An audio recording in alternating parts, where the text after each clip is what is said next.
시청자 여러분 안녕하십니까? 경북 동해안은 건조특보가 내려진 가운데 오늘과 달리 내일은 아침 기온이 영하권으로 뚝 떨어져 꽃샘추위를 보이겠습니다. 내일 아침 기온은 포항이 영하 1도, 울진과 영덕이 영하 2도, 경주는 영하 3도까지 떨어져 춥겠습니다. 낮 기온도 영하 6, 7도로 오늘에 비해 2, 3도가량 낮은 데다 바람까지 불어 체감온도는 더 낮을 것으로 보입니다. 울릉도와 독도에는 내일 오후까지 2에서 7cm 정도 눈이 더 내리다 그치겠습니다. 바다의 물결은 최고 4m까지 높게 일겠습니다. 한동안 잠잠하던 지진이 다시 잇따라 발생하면서 경북 동해안 주민들의 불안감이 가시지 않고 있습니다.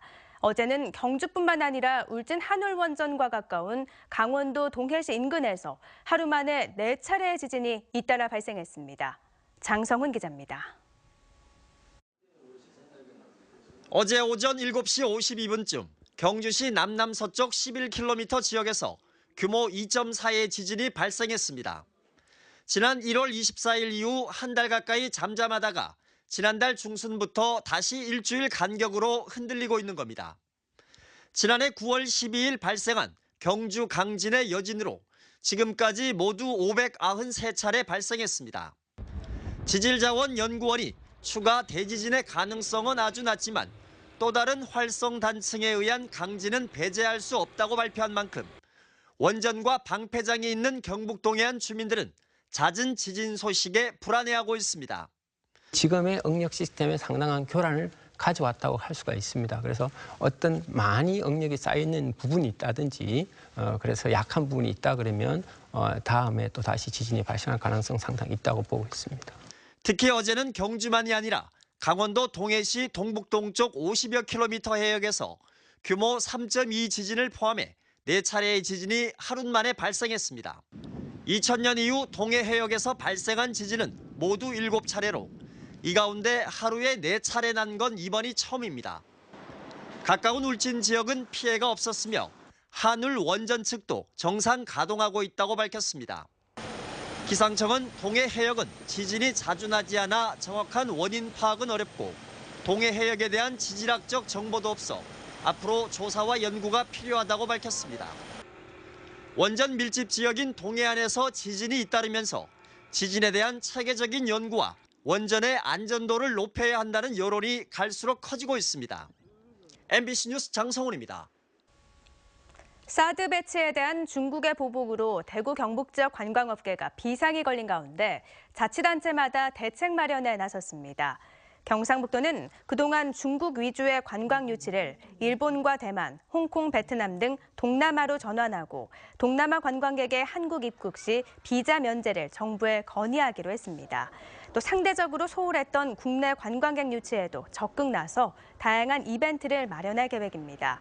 지난해 경북을 방문한 외국인 관광객은 59만 7천 명으로 이 가운데 29.3%인 17만 5천 명이 중국인으로 큰 비중을 차지하고 있습니다. 경상북도는 안전관리 종합계획을 수립하고 7,300억 원을 투입하기로 했습니다. 경상북도는 풍수해와 산사태 등 12개 유형의 자연재난 예방에 4,400억 원, 산불과 의료 서비스 등 22개 유형의 사회재난 예방에 2,200억 원, 그리고 취약계층 안전과 교통사고 등 23개 유형의 안전사고 예방에 500억 원을 투입하기로 했습니다. 특히 올해는 재난안전관리 대상에 황사와 항공기 사고, 의료제품 안전사고 등 7개 유형을 포함시켰다고 밝혔습니다. 낡고 오래된 포항체육관 보수공사가 오는 7월 마무리됩니다. 포항시는 국도비를 포함해 97억 원의 예산을 투입해 지난 1월 착공에 들어가 현재 30% 정도 공사를 진행하고 있습니다. 포항시는 이번 공사를 통해 지붕 누수를 막고 장애인의 출입이 불편하지 않도록 진입 경사로를 완만하게 하며 창호를 새롭게 교체할 계획입니다. 지난 1985년 지어진 포항체육관은 지난 2011년 정밀안전진단에서 C등급을 받아 그동안 재건축 또는 개보수에 대한 필요성이 제기되었습니다. 울릉공항 건설의 절대적인 요건이 되는 가두봉 일대 토석이 필요량의 3분의 1도 안 되는 것으로 나타나 공항 건설에 차질이 불가피할 것으로 보입니다. 기본 계획 당시 포스코 엔지니어링은 가두봉을 절취해 공항 건설에 필요한 352만 세제곱미터를 확보할 수 있을 것으로 전망했지만 조사된 토석이 물러 활주로 공사 사용에 부적절한 것으로 결론났습니다. 육지에서 석재를 공급할 경우 1,000억 원 이상 추가 공사비가 예상되자 국토부는 사업비 증액 없이 기타 공사로 전환해 기본 설계를 다시 발주했지만 최근 가두봉 조사에서 토석 부족이 확인돼 공항 건설을 원점에서 재검토해야 하는 것 아니냐는 우려가 나오고 있습니다. 지역 특산물을 홍보하기 위해 열리는 대게축제가 오히려 대게 가격 상승을 부채질하고 있습니다. 지난주 울진대게 축제 기간 동안 32만 명의 관광객이 몰렸는데 축제를 앞두고 상인들이 물량 확보에 나서면서 대게 가격은 축제 이전보다 오히려 비싸게 형성됐습니다.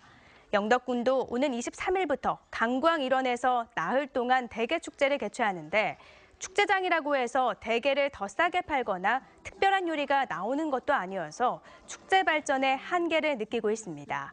울진 송이축제 역시 축제 기간 동안 산림조합에서 판매를 중단하는 바람에 행사장 송이 가격이 오히려 높아 관광객들의 불만을 사고 있습니다.